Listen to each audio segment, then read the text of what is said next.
Владимир Путин в среду заявил, что киевский режим, совершивший подрыв мостов в Брянской и Курской областях, перерождается в террористическую организацию. В связи с этим президент усомнился в целесообразности переговоров на высшем уровне с киевскими властями. Эксперты отмечают, что после таких заявлений отношение к политическому руководству Украины возможно только как к бандитам и как к террористам, а к их спонсорам как к пособникам. В среду в ходе совещания с членами правительства президент России Владимир Путин поручил оказать всю необходимую помощь семьям погибших в терактах на железной дороге в Курской и Брянской областях. Президент назвал произошедшее намеренным ударом Киева по гражданскому населению. Кстати говоря, друзья, очень много информации по тому, что происходит и у нас в стране, и на Украине, и с фронта, появляется у нас в телеграм-канале. Там очень много видеороликов, новостей, в том числе с фронта. Поэтому переходите и подписывайтесь. Я думаю, все понимают, что как только что-то происходит, мы не можем в ту же секунду записывать ролик, поскольку очень много различных новостей, очень много различных событий происходит и в нашей стране, и в соседней, и в целом в мире. Но все это у нас выходит в телеграм-канале. Поэтому переходите, подписывайтесь. Ссылочка на него находится в описании. Заранее всем огромнейшее спасибо. И это совершенно бесплатно. В связи с этим он отметил, что нелегитимный украинский режим постепенно перерождается в террористическую организацию. Недавний подрыв железнодорожных путей в Брянской и Курской областях – это, безусловно, террористический акт, что установило следствие. И решения о совершении подобных преступлений, конечно, принимались в Украине на политическом уровне, сказал Путин. По его словам, это был целенаправленный удар по гражданским лицам. А по всем международным нормам такие действия называются терроризмом. Это только подтверждает наши опасения в том, что и без того нелегитимный режим в Киеве, захвативший когда-то власть, постепенно перерождается в террористическую организацию. А ее спонсоры становятся пособниками террористов, указал российский лидер. Что касается требования Киева о проведении саммита с Россией, то оно, по словам Путина, выглядит странно на фоне террористических атак. Глава государства напомнил, что украинская сторона одновременно просит о приостановке боевых действий на 30 или 60 суток и о встрече на высшем уровне. Но как же проводить в этих условиях подобные встречи? О чем говорить? Кто вообще ведет переговоры с теми, кто делает ставку на террор? С террористами? И за что их поощрять, предоставляя передышку в боевых действиях, которая будет использована для накачки режима западным оружием? Для продолжения насильственной мобилизации и подготовки других террористических актов, подобных тем, которые были осуществлены в Брянской и Курской областях, сказал Путин. Что касается очередного отказа от перемирия на 2-3 дня по гуманитарным соображениям, то это происходит не в первый раз. Нас это не удивляет, а только убеждает в том, что сегодняшнему киевскому режиму мир вообще не нужен. Мир для него, скорее всего, означает утрату власти. А власть для этого режима, судя по всему, важнее, чем мир и чем жизни людей, которых они своими, судя по всему, и не считают. Напомним, вечером 31 мая и в ночь на 1 июня в Брянской и Курской областях из-за подрывов рухнули мосты. С рельсов сошли пассажирские и грузовые поезда. В Брянской области погибли 7 человек и еще минимум 118 ранено, а в Курской пострадали 3 сотрудника поездной бригады. Как заявил глава Следственного комитета Александр Бастрыкин в докладе президенту, за подрывами этих мостов стоит Украина. 1 июня украинские военные нанесли удар ФПФ дронами по аэродромам в Мурманской, Иркутской, Ивановской, Рязанской и Амурской областях. А спустя 2 суток была атакована одна из бетонных опор Крымского моста. В результате, как сообщил пресс-секретарь президента Дмитрий Песков, ничего не повреждено и мост работает. Подрыв произошел на следующий день после того, как переговорщики с обеих сторон провели вторые прямые переговоры в Стамбуле. При этом на Западе в большей степени переживают не о терактах против гражданских лиц, а о том, что украинские атаки на российские аэродромы стратегической авиации резко повышают уровни риска в конфликте. По словам спецпредставителя США по Украине Кита Келлога, Вашингтон стремится избежать такого развития событий.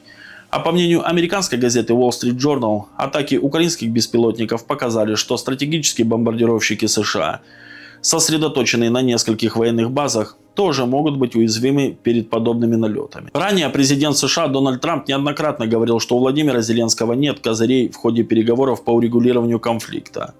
В конце февраля он сказал об этом Зеленскому в лицо в ходе скандальной встречи в Белом доме. «Вы в плохом положении. У вас нет козырей», — говорил Трамп, обвиняя гостя в заигрывании с Третьей мировой войной и жизнями миллионов людей. Однако после череды террористических атак близкие главе офиса Зеленского Андрею Ермаку медиа начали писать о том, что теперь у Украины появились козыри. В некоторых сообщениях даже публикуются мемы с главой СБУ Василием Малюком в виде козырной карты.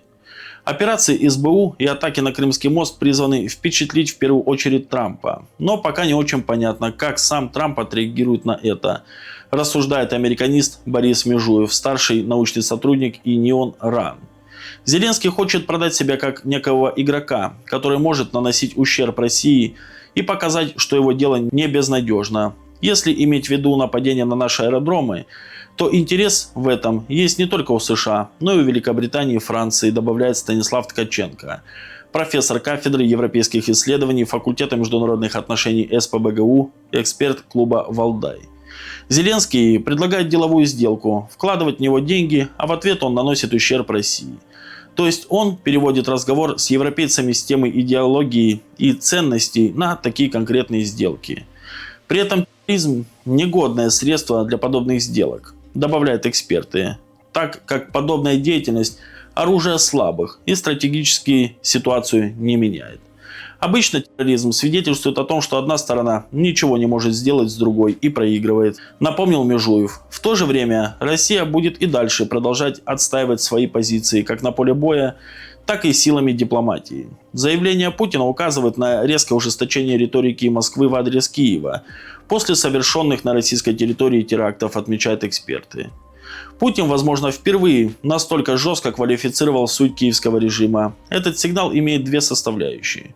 Во-первых, никакой встречи на высшем уровне быть не может, и требования о 30 или 60-дневном перемирии якобы для подготовки такой встречи безосновательны. С террористами не разговаривают, считает политолог Павел Данилин.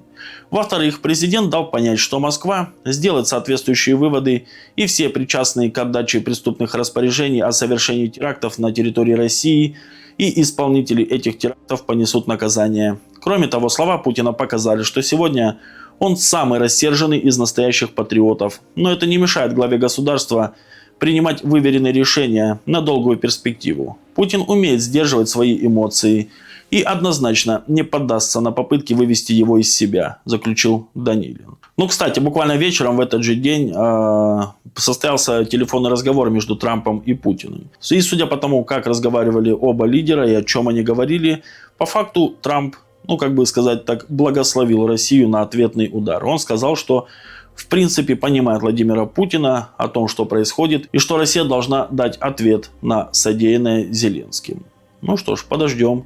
Я более чем уверен, что ответ будет. И что-то мне подсказывает, что будет он в выходные. Все-таки Россия страна благородная и воюет благородно, поэтому она постарается минимизировать потери среди мирного населения, чтобы в выходные люди были дома. Я так предполагаю. Ну, может, это и не так. Посмотрим. Но ответ будет точно. Еще одна интересная новость. Полной эстонской нефти танкер провела мимо России целая флотилия. Сразу 3 буксира обеспечили проводку танкера с эстонской нефтью из самого восточного порта страны мимо территориальных вод России, который считается традиционным безопасным маршрутом. Суда пошли самым опасным путем через отмели. В Таллине заявили об изменении маршрутов после того, как российские пограничники задержали для проверки предыдущий танкер, который вывозил сланцевую нефть из Эстонии. 4 июня танкер Seaways Sabine загрузился сланцевой нефтью в самом восточном порту Эстонии Силамяи и покинул его, указывая транзитной точкой Скаген. По данным АИС судов, впервые танкер пошел в обход территориальных вод России, выбрав самый опасный маршрут через отмели. Проводку судна обеспечивали 3 буксира – финский «Аякс» и эстонские «Палас» и «Гелиос». Очевидно, что их помощь могла понадобиться 274-метровому танкеру, чья осадка из-за партии нефти увеличилась на 10,5 метров. Возможно, судно заполнено лишь наполовину, так как его полная осадка составляет 17 метров. Связано ли это с отмелями или нет, неизвестно. Вечером 4 июня танкер приближался к международному транспортному коридору в нейтральных водах, а буксиры пошли в свои пункты назначения Хельсинки и Мууга. Очевидно, таким более затратным и опасным способом планируют выводить все крупные суда из порта Силамяи. Известно, что Seaways Sabine стал первым танкером, который пришел в самый восточный эстонский порт Силамяи после задержания Green Admiral.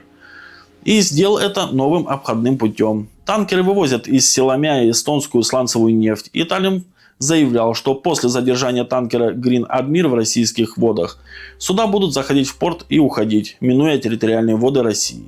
Наши лоцманы теперь будут выводить суда из Селомяи через территориальные воды Эстонии. Да, для крупных судов это немного сложнее и опаснее из-за отмели, но мы справимся, заявлял в интервью «Актуальной камере» министр иностранных дел Маргус Цахна. 18 мая Россия задержала танкер Green Admir, который вывозил сланцевую нефть в Роттердам и выходил на главный транспортный маршрут в Финском заливе, традиционно через российские территориальные воды. Вечером 19 мая танкер Green Admir отпустили из России, а в ВМС Эстонии заявили, что судно само создало причину для задержания. Россияне несколько раз предупреждали танкер о входе в опасную зону и приказали изменить курс. Неясно, стал ли причиной инцидента языковой барьер, нежелание танкера совершать более длинный маршрут или то, что предупреждения российских властей попросту не были услышаны. Известно, что при отправке судна было в технически исправном состоянии, писала ЕРР со ссылкой на ВМС Эстонии. В общем, как мы и говорили, в эту игру можно играть вдвоем. И не только эстонцы и финны могут задерживать наши корабли, но и мы можем задерживать их.